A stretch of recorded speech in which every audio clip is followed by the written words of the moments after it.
വിശുദ്ധ ലൂക്കായുടെ സുവിശേഷം 10-ാം അധ്യായം 1 മുതൽ 12 വരെയുള്ള തിരുവചനങ്ങൾ. 72 പേരെ അയക്കുന്നു.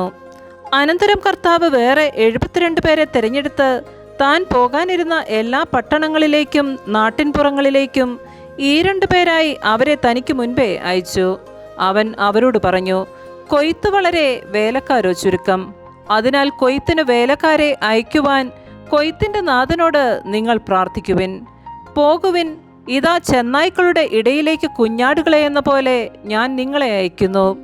മടിശീലയോ സഞ്ചിയോ ചെരുപ്പോ നിങ്ങൾ കൊണ്ടുപോകരുത്. വഴിയിൽ വച്ച് ആരെയും അഭിവാദനം ചെയ്യുകയുമരുത്. നിങ്ങൾ ഏത് വീട്ടിൽ പ്രവേശിച്ചാലും ഈ വീടിന് സമാധാനമെന്ന് ആദ്യമേ ആശംസിക്കണം.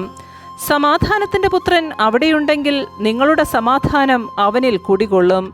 ഇല്ലെങ്കിൽ അത് നിങ്ങളിലേക്ക് തിരിച്ചു പോരും.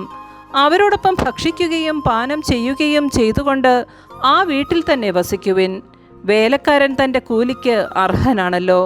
നിങ്ങൾ വീട് തോറും ചുറ്റി നടക്കരുത്.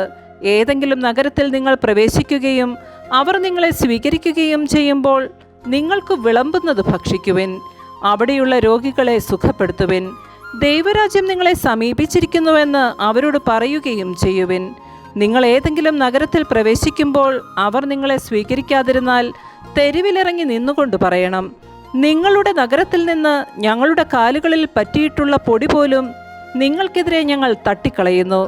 എന്നാൽ ദൈവരാജ്യം സമീപിച്ചിരിക്കുന്നുവെന്ന് നിങ്ങൾ അറിഞ്ഞുകൊള്ളുവിൻ.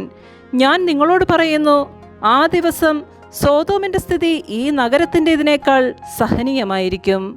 നമ്മുടെ കർത്താവായ മിശിഹായ്ക്ക് സ്തുതി.